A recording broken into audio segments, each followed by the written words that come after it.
जब वो घर पहुंची तो घर में पूजा चल रही थी। आजा मीरा, यहाँ गुरुजी के पास बैठ जा और वो जैसे जैसे बताते हैं वैसे कर, कोई सवाल मत पूछना। मीरा को पता था कि उसकी सास बच्चा ना होने के कारण उससे नाराज है, इसलिए वो अपनी सास को खुश रखना चाहती थी। अच्छा माँ, आप जैसा कहो, पर मेरी बात तो सुन लीजिए। अरे सुमित्रा, तेरी बहू की जुबान बहुत चलती है। कैसी कुलक्ष्मी ले आई है, इस पर बदशकुनी का साया है। ये तेरा वंश कभी ना बढ़ा पाएगी। हे राम, गुरुजी ये क्या बोल रहे हैं, कुछ करिए। गुरुजी मीरा पर सिंदूर से रंगे चावल फेंकते हुए मंत्र पढ़ने लगे। ये सच नहीं है, सुनिए तो माँ, मैं 3 माह की गर्भवती हूँ। आलोक तो कानपुर गए हैं, इसलिए ये सूचना सबसे पहले आपको देना चाहती थी। क्या कहा, गर्भवती? अरे गुरुजी, आप तो कह रहे हमें निर्वंशी बना देगी। मुझ पर शक करती है मूर्ख। अरे इसके गर्भ में तो तेरा काल है समझी। पहले इसकी कोख को पवित्र करना होगा, वरना होने वाला बच्चा तुझे और तेरे बेटे दोनों को निगल लेगा। ये आप क्या नापशनाप बोल रहे हैं मेरे बच्चे के बारे में? मैं इन बातों पर विश्वास नहीं करती। घोर कलयुग, गुरु पर शक, आगे होने वाली घटनाओं को झेलना अब हम यहाँ कभी नहीं आएंगे। गुरुजी गुस्से में उठकर वहाँ से चले जाते हैं। ये क्या किया तूने, पागल तो नहीं हो गई? अरे घर में कुछ बुरा हुआ तो तुझे छोड़ूंगी नहीं मैं, समझी तू? अबॉर्शन करवा ले वरना कोई नहीं बचेगा।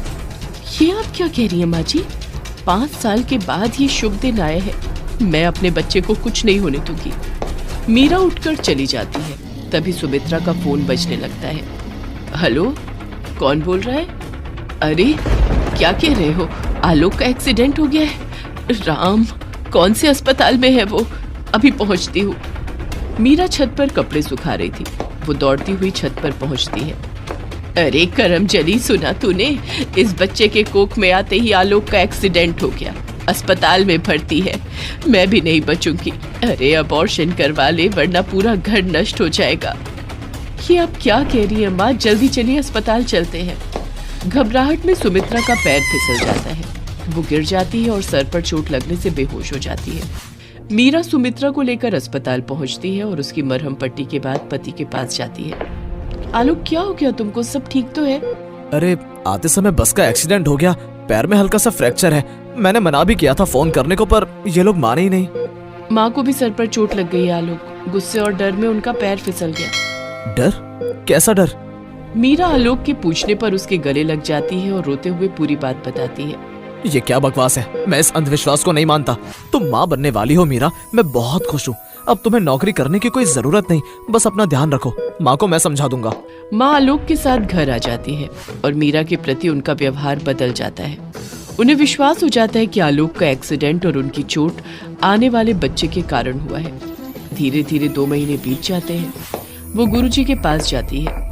अरे गुरुजी, आपने सच ही कहा था, मैं और मेरा बेटा मरते मरते बचे हैं। मेरी बहू तो हमारे काल को जन्म दे रही है। मैंने तो तुझे पहले ही बताया था। खैर, अब जब तू मेरी शरण में आ गई है तो चिंता मत कर, किसी भी तरह उसका गर्भपात करा दे, उसके बाद मैं सब ठीक कर दूंगा। हाँ ये ठीक है, उसके बाद आप उसकी कोख को पवित्र कर दीजिएगा। सुमित्रा मीरा की पसंद का हलवा बनाती है और उसमें गर्भपात की दवा मिला देती है। अरे मीरा, ये हलवा खा ले, तू गर्भवती है ना, ऐसे में ये सब खाने का मन करता है। तभी मीरा के बदले आलोक माँ के हाथ से कटोरी लेकर हलवा खुद खाने लगता है। मीरा की कमर में दर्द हो रहा है माँ, ये हलवा मैं ही खा लेता हूँ। आलोक पूरा हलवा खा लेता है। सुमित्रा हैरान सी देखती रह जाती है और आलोक को उल्टी आने लगती है। तूने हलवे में क्या मिलाया था माँ? अरे तू समझता क्यों नहीं, ये हलवा बहू के लिए था, मैं परिवार को बचाना चाहती हूँ। माँ तुम ऐसा कैसे कर सकती हो, वो मेरा खून है, मेरा बच्चा है। नहीं रे, तू नहीं समझता, बस एक बार मेरी बात मान ले। गुरुजी मीरा की कोख को पवित्र कर देंगे, फिर ये गर्भवती हो जाएगी। माँ वो मेरा बच्चा है, अगर आपने फिर उसे नुकसान पहुँचाने की कोशिश करी तो मैं मीरा को लेकर यहाँ से चला जाऊंगा। सुमित्रा रोते हुए गुरुजी के पास पहुँचती है। अरे गुरुजी, मेरे परिवार को बचाइए, अभी तो वो पैदा भी नहीं हुआ है, लेकिन मेरा बेटा मुझसे अलग होने की बातें कर रहा है। सुमित्रा, अब ऐसे काम नहीं चलेगा। उसने तेरी बहू की कोख पर कब्जा जमा लिया है, अब वो किसी को भी नुकसान नहीं पहुंचाने देगा। मैं तुझे मंत्रों से सिद्ध करके एक नींबू देता हूँ, बस तू उसे अपनी बहू के तकिए के नीचे रख देना। सुमित्रा ऐसा ही करती है। कुछ देर के बाद आलोक आता है और मीरा से कहता है। मीरा, कल इस चादर पर मुझसे चाय गिर गई थी। तुम 2 मिनट रुको तो मैं चादर बदल देता हूँ, वरना चींटियां आ जाएंगी। आलोक चादर बदलता है तो उसे तकिए के नीचे से नींबू मिल जाता है। अरे मेरे पेट में इतनी गैस कैसे बन रही है, और तुम ये पता नहीं क्या नीचे रखकर सो रही हो। नहीं, मैंने तो तकिए के नीचे कोई नींबू नहीं रखा। मुझे उल्टी आ रही है, मुझे सोने दो। ठीक है तुम सो जाओ, मैं नीचे जा रहा हूँ अपने लिए नींबू पानी बनाने। आलोक रसोई में नींबू पानी बनाने लगता है, तभी सुमित्रा वहाँ आती है। अरे बड़े दिनों के बाद मेरा बेटा रसोई में आया है, क्या बना रहा है रे? जरा मुझको भी तो दे। हाँ माँ, ये पीकर देख, मैंने तेरे और अपने लिए नींबू का पानी बनाया है। मेरे दोस्त कहते हैं मुझसे अच्छा नींबू पानी कोई नहीं बना सकता। अच्छा ऐसी बात है, तो जरा पिला देखो तो तूने कैसा नींबू पानी बनाया है। सुमित्रा और आलोक नींबू पानी पीने लगते हैं और सुमित्रा नींबू पानी की बहुत तारीफ करती है। तभी उसकी नजर कटे हुए नींबू के छिलके पर पड़ती है जिस पर सिंदूर लगा होता है। हे भगवान, तुझे ये नींबू कहाँ से मिला? इस पर सिंदूर कैसे लगा है? अरे माँ, ये मीरा के तकिए के नीचे रखा था। मेरे पेट में गैस बन रही थी तो मैं उठाकर ले आया। सत्यानाश, तूने क्या कर दिया? अब न जाने क्या होगा। क्यों, क्या हुआ माँ? तू उल्टी कर, मेरी बात मान। इस पर गुरुजी ने तंत्र किया था ताकि मीरा का बच्चा गर्भ में ही मर जाए। माँ, अब मैं मरूंगा, मेरे पेट में दर्द हो रहा है, लगता है मैं नहीं बचूंगा माँ। आलोक भागकर बाथरूम में चला जाता है। मुझे खून की उल्टियाँ हो रही हैं माँ, अब नहीं बचूंगा, तेरे गुरुजी का मंत्र मुझे ले जाएगा। ऐसा मत बोल मेरे बच्चे, मैं तेरे लिए अपनी जान भी दे दूंगी। पता है ना, मेरे गर्भवती होते ही तेरे पिता की मृत्यु हो गई थी। कितनी मुश्किल से तुझे पाला है। माँ, इसका मतलब तो ये हुआ मैं ही अब शुक्नी था कि मेरे गर्भ में आते ही पिताजी की मौत हो गई। दादी ने मुझे मारा क्यों नहीं? ये क्या कह रहा है? तू मेरे जिगर का टुकड़ा है। माँ, मीरा के बच्चे ने तो गर्भ में आते ही मेरी रक्षा की, वरना एक्सीडेंट में बहुत लोग मारे गए थे। फिर तुझे भी तो बचा लिया ना, अगर छत से गिर जाती तो क्या होता? हाँ बेटा, मैंने तो ये सोचा ही नहीं। माँ, वो बच्चा तेरा खून है, मीरा भी तेरी तरह उसकी माँ है। तू ये क्यों कर रही है? मुझे माफ कर दे भगवान, मेरे बच्चे को बचा ले। मैं बिल्कुल ठीक हूँ माँ, उस ढोंगी के सिंदूर लगाने से कुछ नहीं होता। तू बस गोद भराई का इंतजाम कर और अपने घर में आने वाले मेहमान के स्वागत में लग जा। माँ आलोक को गले से लगा लेती है और धूमधाम से मीरा की गोद भराई करती है। माँ इधर आ, ये देख अखबार में क्या निकला है। तेरा वो गुरु जेल जा रहा है। उसने एक औरत से उसके पति को वापस लाने के बदले उसके सारे गहने हड़प लिए। मीरा, आलोक, मुझे माफ कर दो। किसी ने आंख उठाकर भी देखा तो आंखें निकाल दूंगी उसकी। आज से मीरा की सारी जिम्मेदारी मेरी। आखिर मेरा वारिस जो ला रही है। सभी खुशी खुशी रहने लगते हैं।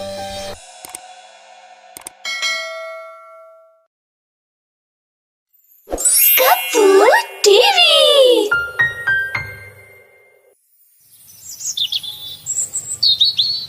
जूस तो ले आई है, इसे पिलाएगा कौन? आ, पास बैठकर पिला भी दे। आप अमीर हो तो गरीब को कुछ भी बोलोगे। मेरा हाथ छोड़ो और मुझे जाने दो विना बाबू। आराधना अपनी बीमार माँ शांता और छोटी दिव्यांग बहन उर्मी के साथ रहती थी। घर चलाने की सारी जिम्मेदारी उसी के कंधों पर थी और वो गन्ने के जूस की एक दुकान पर डिलीवरी गर्ल का काम करती थी। अब तुम्हारी माँ की तबीयत कैसी है आराधना? ये सुनकर आराधना की आंखों में आंसू आ गए और वो बोली, माँ की तबीयत तो ठीक नहीं है विकास बाबू, दिन पर दिन खराब ही होती जा रही है। तुम चिंता मत करो, परमात्मा सब ठीक करेंगे। ये कहकर विकास पैसे गिनने लगा और आराधना ने पूछा, कोई ऑर्डर है क्या? हाँ है, शांतिलाल की कोठी पर 10 ग्लास जूस पहुँचाओ। ठीक है, मैं अभी पहुँचा देती हूँ। ये कहकर आराधना गन्ने का जूस बनाकर शांतिलाल के घर देने चली गई और जब वो वहाँ से लौटी तो उर्मी पहले से ही उसके इंतजार में खड़ी थी। दीदी, दीदी जल्दी से घर चलो, माँ की तबीयत बहुत ज्यादा बिगड़ गई है। ये सुनकर आराधना सब काम छोड़कर घर की तरफ मुड़ जाती है। माँ तुम ठीक तो हो ना? माँ, अब तो इस संसार से विदाई का समय आ गया है बेटी। मेरे मरने के बाद उर्मी का पूरा ख्याल रखना। हाँ माँ, हाँ, मैं उर्मी का पूरा ख्याल रखूंगी।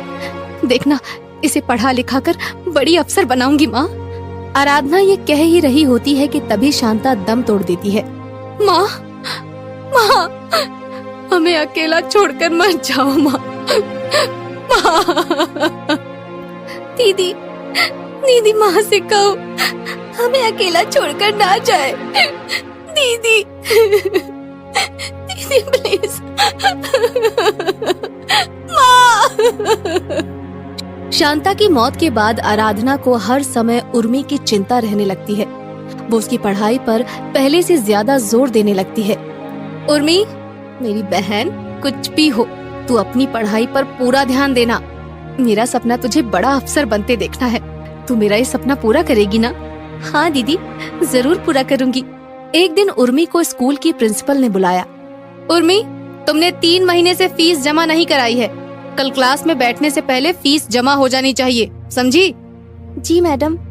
स्कूल से घर आते ही उर्मी ने ये बात अपनी बड़ी बहन को बताई। दीदी, मेरी स्कूल की फीस जमा करा दो, वरना मैं कल से स्कूल नहीं जा पाऊंगी। तू चिंता मत कर, मैं तेरी फीस कल ही जमा करा दूंगी, पर तू स्कूल ना जाने की बात कभी मत करना, समझी? आराधना ने उर्मी की फीस के लिए कई जगह से पैसे मांगे, मगर कहीं से उसे पैसे नहीं मिले। उसी दिन वो शांतिलाल की पत्नी शारदा को गन्ने का रस डिलीवरी करने जाती है। अरे, ये तो बहुत कीमती नेकलेस है, जरूर शांतिलाल की पत्नी का होगा, उसे दे देती हूँ। आराधना नेकलेस को शारदा से दिखाते हुए बोली, देखिए माँ जी, ये नेकलेस आपका है ना? अरे हाँ, मेरा लाखों का नेकलेस। क्या इतना कीमती नेकलेस देखकर तुम्हें जरा भी लालच नहीं आया? दूसरे की चीज का क्या लालच करना माँ जी। ये सुनकर शारदा बहुत खुश हुई और उसे कुछ रुपए देते हुए बोली, ये लो तुम्हारी ईमानदारी का इनाम, तुमने मेरा लाखों का नुकसान होने से बचा लिया। नहीं माँ जी, मुझे कोई इनाम नहीं चाहिए। तो फिर क्या चाहिए? ये सुनकर आराधना की आंखों में आंसू तैरने लगे और वो बोली, अगर कुछ देना ही है तो मुझे थोड़ा कर्ज दे दीजिए, मुझे अपनी छोटी बहन की स्कूल की फीस जमा करनी है। तेरे जैसी भली लड़की को मैं मना नहीं कर सकती, तुझे जितना कर्ज चाहिए मिल जाएगा। शारदा ये कह ही रही थी कि तभी उसका बेटा विनय वहाँ पर आ जाता है और बोलता है, ये कर्ज लौटा भी देगी मॉम, कहीं बाद में पछताना न पड़े, सोच लो। मुझे हीरे और कंकड़ का फर्क अच्छी तरह से मालूम है बेटा, ये आराधना खरा हीरा है, हीरा। माँ की ये बात सुनकर विनय मन ही मन सोचने लगता है, हाँ हीरा तो है, बदन तो देखो, कोहिनूर हीरे के माफिक चमक दमक रहा है। जी में तो आता है कि इस हीरे का अभी के अभी दाम लगा दूं, लेकिन घर पर मॉम है इसलिए चुप हूँ। आराधना ने शारदा से कर्ज लेकर अपनी बहन की फीस भर दी और फिर कुछ दिन बाद, अरे आराधना, शांतिलाल के घर गन्ना जूस दे आओ भाई, 5 बड़े वाले ग्लास का ऑर्डर है। अभी दे आती हूँ विकास बाबू। आराधना गन्ने का जूस लेकर शांतिलाल के घर जाती है और देखती है कि वहाँ विनय और उसके दोस्तों के सिवा कोई नहीं होता। जूस तो ले आई है, इसे पिलाएगा कौन? आ, पास बैठकर पिला भी दे। आप अमीर हो तो गरीब को कुछ भी बोलोगे? मेरा हाथ छोड़ो और मुझे जाने दो विनय बाबू। अगर मैं हाथ ना छोड़ू तो क्या करोगी? मैं चिल्लाऊंगी और तुम्हारी बदतमीजी के बारे में सबको बता दूंगी। अगर मैं तुमको मुंह मांगे पैसे दूं तो? ये सुनकर आराधना को विनय पर क्रोध आ जाता है। मैं एक इज्जतदार गरीब लड़की हूँ विनय बाबू, मैं कोई बाजारू लड़की नहीं जो तुम्हारे पैसे पर मर जाऊँ। अब बहुत हुआ, आगे एक शब्द भी मत बोलना, बस। तू क्या समझती है कि मैं तेरी धमकी से डर जाऊंगा? मेरे पास इतना पैसा है कि तेरे जैसी बीसियों को खरीद लूं। चल चुप करके आ इधर। ये कहकर विनय ने आराधना का हाथ पकड़कर अपनी तरफ खींचने की कोशिश की, मगर तभी वहाँ शारदा आ गई और उसे देखते ही आराधना फूट फूट कर रोने लगी। विनय, ये क्या है? कुछ नहीं माँ, मैं तो बस इसके साथ मजाक कर रहा था। आपके अमीर बेटे और इनके दोस्तों ने मेरे साथ जबरदस्ती करने की कोशिश की है माँ जी। ये सुनकर शारदा बोलती है, मेरा बेटा इतना नीचे गिर सकता है मैं कभी सोच भी नहीं सकती थी।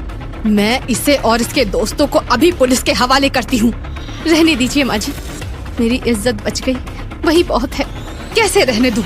किसी लड़की की इज्जत की क्या कीमत होती है, ये सबक तो इनको सिखाना ही पड़ेगा।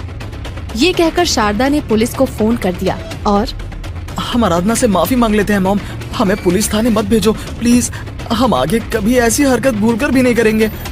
ऐसे गंभीर अपराध के लिए माफी कोई मायने नहीं रखती बेटा, इसकी सजा तो तुम सबको भुगतनी ही पड़ेगी। इंस्पेक्टर, ले जाओ इनको। पुलिस विनय और उसके दोस्तों को थाने में ले जाती है और फिर शारदा आराधना के आगे हाथ जोड़कर बोलती है, बेटी, मैं अपने बेटे की करतूत के लिए बहुत शर्मिंदा हूँ, हो सके तो माफ कर देना मुझे।